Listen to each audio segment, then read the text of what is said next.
ایک پرسکون محلے میں ایک شریف اور نیک دل لڑکی رہتی تھی، سلمیٰ۔ سلمیٰ کی عادت تھی کہ وہ ہر کسی کی مدد کرتی، غریبوں کو کھانا دیتی اور سب سے پیار سے بات کرتی تھی۔ محلے میں سب اس کی تعریف کرتے تھے، لیکن ایک گھر تھا جہاں سے عجیب سی خاموشی اور گمسم ہوا چلتی تھی۔ وہاں رہتی تھی پڑوسن ثریا، جس کے بارے میں لوگ کہتے تھے اس کے گھر سے رات کو عجیب روشنی نکلتی ہے، کبھی اس کے کمرے سے فسفساہٹ سنائی دیتی ہے۔ کسی کو یقین نہیں تھا، لیکن افواہ تھی کہ ثریا جادو ٹونا کرتی ہے۔ ایک رات کا عجیب واقعہ۔ ایک رات سلمیٰ سحری تک جاگ رہی تھی، باہر سے ہلکی سی ہوا چل رہی تھی، جب اچانک اس نے دیکھا ثریا اپنے گھر کے پیچھے آنگن میں کچھ چاک لگا کر دائرہ بنا رہی ہے۔ اس کے ہاتھ میں کالا دھواں چھوڑتی ہوئی ایک جادوئی لکڑی تھی۔ سلمیٰ گھبرا گئی، یا اللہ، یہ کیا کر رہی ہے؟ لیکن اس نے چپ رہنا بہتر سمجھا۔ اگلے دن کی حیرانی۔ صبح محلے میں عجیب سی بے چینی تھی، بچوں کو بخار، بزرگوں کو سر درد اور ہوا میں ایک عجیب سا بوجھل پن تھا۔ سب نے کہا یہ کچھ ٹھیک نہیں ہے، ضرور ثریا کی وجہ سے ہو رہا ہے، لیکن سلمیٰ نے سوچا کسی پر اتنا بڑا الزام پہلے یقین کرنا ضروری ہے۔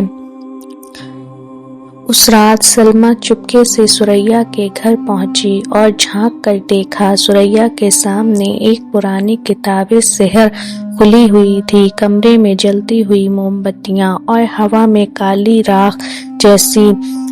ثریا کچھ پڑھ رہی تھی، جو میرے راستے میں آئے وہ کبھی خوش نہ رہے۔ سلمیٰ کے پیر تھر تھرا گئے۔ یہ کیا کر رہی ہو تم ثریا؟ سلمیٰ کی آواز کانپ رہی تھی۔ ثریا نے پلٹ کر دیکھا، اس کی آنکھوں میں لال چمک۔ تمہیں کیا لگتا ہے سلمیٰ، لوگ مجھے قریب کیوں نہیں آنے دیتے؟ میں اکیلی ہوں، دنیا نے مجھے تنہا کر دیا ہے، تو میں نے سحر سیکھ لیا ہے۔ سلمیٰ نے ہمت کر کے کہا، مگر جادو انسان کو اور زیادہ تنہا کر دیتا ہے۔ لوگ تم سے ڈرتے ہیں، نفرت نہیں کرتے۔ ثریا کی آنکھوں سے ایک آنسو ٹپک پڑا۔ سچائی سامنے آئی۔ باتوں باتوں میں سلمیٰ کو پتہ چلا کہ ثریا اصل میں جادو نہیں کرتی، وہ صرف پرانی تبتی کتابوں پڑھتی ہے، ہربل اور یونانی ٹوٹکے جو لوگ جادو سمجھ لیتے تھے۔ رات کو جلتی ہوئی روشنیاں، حکیمی علاج کے لیے جلتا ہوا چارکول ہوتا تھا، کالا دھواں، جڑی بوٹیوں کا دھواں، فسفساہٹ، ثریا کی دعائیں اور وظائف، محلے کی بیماری، موسم کی تبدیلی تھی۔ سلمیٰ نے سب دروازے کھول دیے، تمہاری سب غلط فہمیاں دور کر سکتی ہوں، لوگوں کو اپنے حقیقی کام دکھانا ہوگا۔ بدلاؤ کی شروعات۔ اگلی صبح سلمیٰ ثریا کو ساتھ لے کر محلے میں گئی۔ ثریا نے سیدھی بات کی، میں جادو نہیں کرتی، میں حکیمی علاج جانتی ہوں، اگر کوئی بیمار ہو میں مفت علاج دے سکتی ہوں۔ لوگ حیران، پھر دھیرے دھیرے راضی ہونے لگے۔ ایک ماں نے ثریا سے پوچھا، ثریا سے اپنے بچے کا علاج کروایا اور وہ ٹھیک ہو گیا۔ محلہ ثریا کی سچائی سمجھ گیا۔